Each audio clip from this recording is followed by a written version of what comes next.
A finales del siglo XIX, el corazón de África se convirtió en un infierno. El territorio que hoy conocemos como República Democrática del Congo no era una colonia administrada por un Estado, sino la propiedad personal de un solo hombre, Leopoldo II. Él no lo veía como un país lleno de personas, sino como una gigantesca mina de caucho y marfil, donde la población entera podía ser explotada.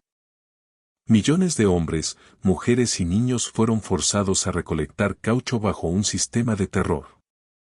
Quien no cumplía las cuotas era castigado con latigazos, secuestros, mutilaciones e incluso ejecuciones públicas.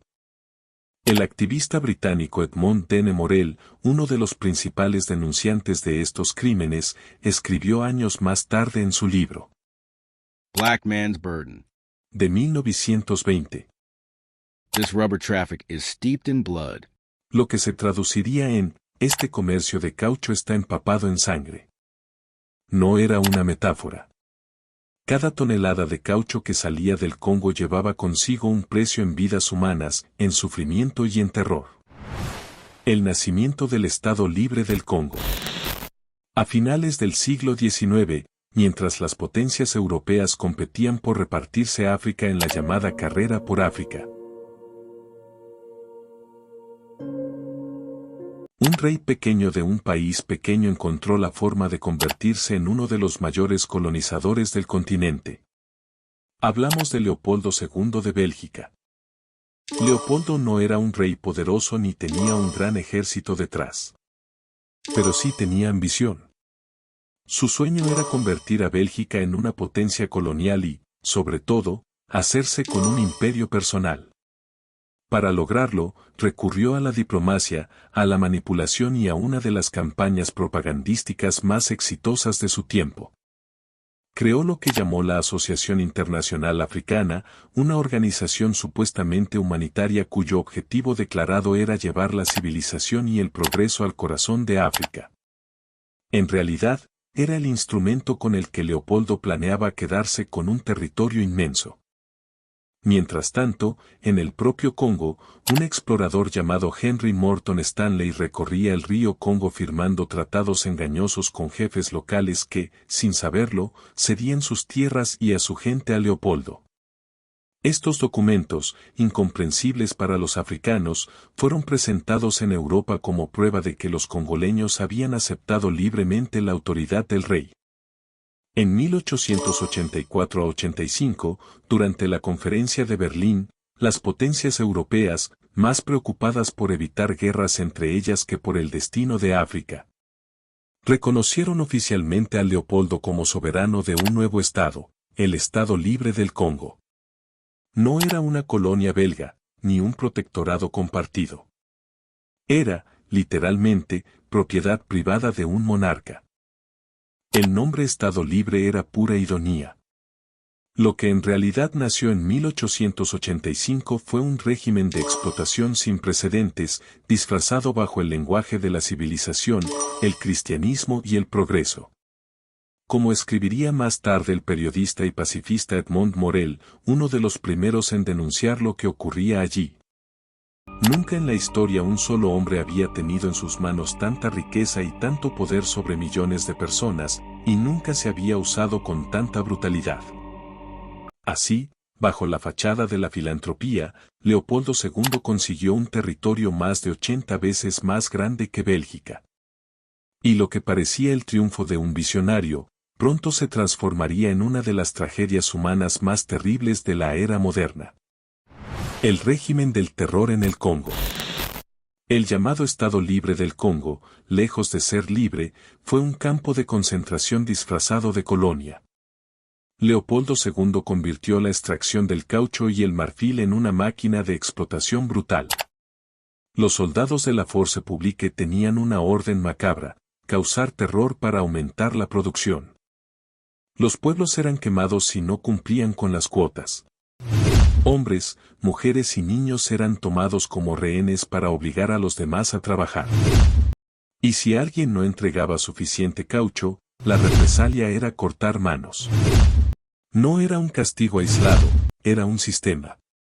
Los soldados debían traer las manos como prueba de que no habían desperdiciado municiones. El cónsul británico Roger Casement, en su informe oficial de 1904, describió escenas que hielan la sangre. He visto a madres llorar ante cadáveres de sus hijos mutilados, he visto pueblos enteros destruidos, reducidos a cenizas, dejando a sus habitantes en la miseria absoluta. No eran exageraciones. Los misioneros también denunciaban lo mismo. El reverendo estadounidense William H. Shepard contó en 1899 cómo un jefe local llegó a su misión con un cesto lleno de 81 manos humanas cortadas por soldados. Este terror generalizado no solo buscaba riqueza, sino también el control absoluto sobre millones de personas reducidas a esclavos. La presión internacional y el fin del reinado de terror. A medida que las atrocidades en el Congo salían a la luz, la opinión pública mundial comenzó a volverse en contra de Leopoldo II. El activista británico Edmond Dene Morel, con su incansable trabajo, logró que el mundo conociera la verdad. Más de 3,5 millones de personas firmaron peticiones para detener la explotación. La presión internacional creció tanto que en 1908, Leopoldo II se vio forzado a ceder el control del Congo al Estado belga. Recordemos que no era una colonia administrada por un Estado, sino una propiedad de un monarca. Esto sería fuente de las atrocidades de este genocida.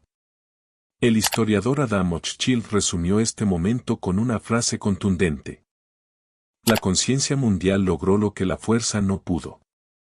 La explotación no pasó desapercibida, y la indignación mundial fue clave para poner fin a este régimen. Sin embargo, el daño ya estaba hecho, la población congoleña tardaría décadas en recuperarse. La indignación pronto se trasladó a la literatura. El escritor Joseph Conrad, que había viajado al Congo como marino, reflejó el ambiente opresivo y brutal en su novela El corazón de las tinieblas de 1899.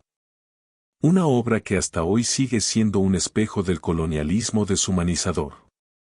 Y en 1905, Mark Twain publicó el mordaz panfleto El soliloquio del rey Leopoldo, donde ridiculizaba sin piedad las justificaciones del monarca belga, describiéndolo como un tirano cínico obsesionado con el dinero y el poder.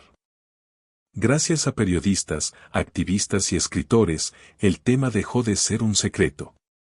La prensa europea y estadounidense amplificó las denuncias con titulares que hablaban de genocidio africano y crímenes contra la humanidad. El Congo ya no era visto como una tierra de progreso, sino como el escenario de uno de los mayores escándalos de la época moderna.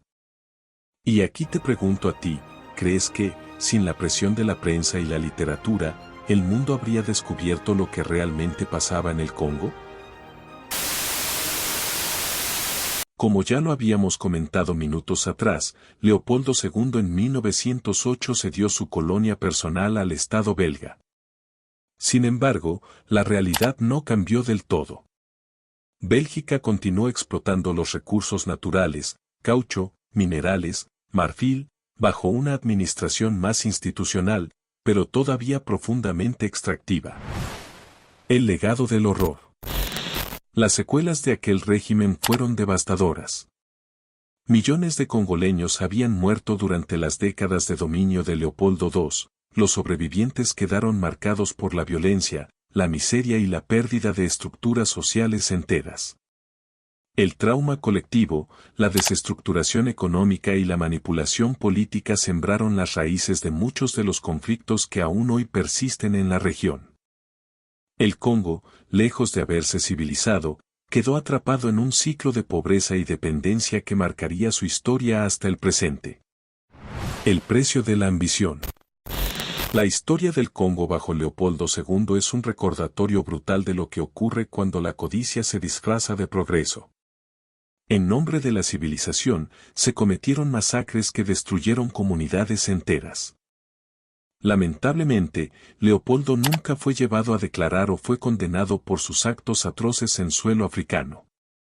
Un año después de ceder su propiedad privada al Estado belga en 1808, fallecería un 17 de diciembre de 1909 a la edad de 74 años. Como escribió Roger Casment en su informe, no he visto nada en África que no sea la obra de manos humanas, y esas manos han sido crueles. El precio de la ambición de un solo hombre fue la tragedia de toda una nación.